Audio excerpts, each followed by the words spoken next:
ആ പേപ്പറിൻ്റെ കൈ കിട്ടിയതിൻ്റെ ശേഷം ഞാൻ ക്ലാസിക്കിലേക്ക് പോയി. ഞാൻ കാര്യങ്ങളൊക്കെ പറഞ്ഞ് എൻ്റെ ബാറ്ററി മാറ്റി. അങ്ങനെ മാറ്റിയിട്ടൊന്നുമില്ല, അതങ്ങനെ മാറ്റാൻ പറ്റില്ല, ചെയ്യാൻ പറ്റില്ല അങ്ങനെ പറഞ്ഞിട്ട് അവരിന്നെങ്ങനെ ഒന്നും ഉൾക്കൊള്ളാൻ തയ്യാറായില്ല.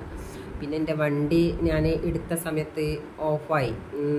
അപ്പം ഞാൻ രണ്ടും കൽപ്പിച്ച് എന്തായാലും വേണ്ടിയില്ല, എൻ്റെ വണ്ടി വീട്ടിൽ കിടന്നിട്ട് കാര്യമില്ല. വീട്ടിൽ കുറേ ദിവസങ്ങളായി എൻ്റെ വണ്ടി ഇങ്ങനെ ഓഫായി കിടക്കണം, ചാർജിങ് കയറണില്ല, ഒന്നുമില്ലാതെ ചാർജറും കംപ്ലൈൻ്റ് ആയിട്ട് ഒക്കെ അങ്ങനെ കിടക്കുന്നത്. അപ്പോൾ ഞാൻ എൻ്റെ വണ്ടിയിലുള്ള ചാർജ് വെച്ചിട്ട് ഞാൻ ക്ലാസിക്കിലേക്ക് പോകാൻ വേണ്ടിയിട്ട് ഞാൻ തയ്യാറെടുപ്പിൽ തന്നെയാണ് റോട്ടുമ്മലേക്ക് ഇറങ്ങിയത്.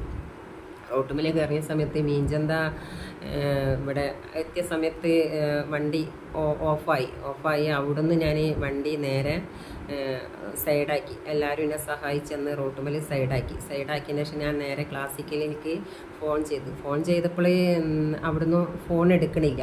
അതിന് കുറേ കഴിഞ്ഞ് സാറിൻ്റെ നമ്പറിലേക്ക്, ഞാൻ ഉണ്ണിസാറിൻ്റെ നമ്പറിലേക്കാണ് ഡെയിലി ഇങ്ങനെ വിളിച്ചു കൊണ്ടിരിക്കുന്നത്, പക്ഷേ അയാൾ ഫോൺ എടുക്കണില്ല.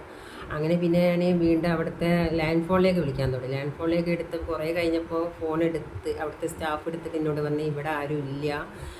അപ്പം ഞാൻ പറഞ്ഞു സാറില്ലേ, സാർ ഇവിടെ ഇല്ല, പിന്നെ ഞാൻ നിങ്ങൾക്ക് നമ്പർ അയച്ചു തരാം എന്നറിയാം. അപ്പം ഞാൻ പറഞ്ഞു ഞാൻ സാറിൻ്റെ നമ്പറിലേക്കാണല്ലോ വിളിച്ചും കൊണ്ടിരിക്കണത്, ഞങ്ങളൊരു കാര്യം ചെയ്ത് സാറിന് ഒന്ന് ഫോൺ കൊടുക്കുന്നതാണ്.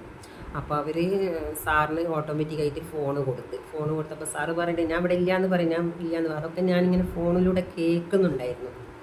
അപ്പം ഞാൻ എന്തായാലും വേണ്ടിയില്ല ഓക്കെ എന്നും പറഞ്ഞിട്ട് ഫോൺ വെച്ച് ഞാൻ അവിടെ എൻ്റെ വണ്ടി റോഡ് സൈഡിൽ എല്ലാവരും സൈഡാക്കിയിട്ട്, അവർ സ്ഥാപനത്തിൻ്റെ മുന്നിലാണ്, അവർക്ക് ബുദ്ധിമുട്ടാവും, കോഴിപ്പീടിൻ്റെ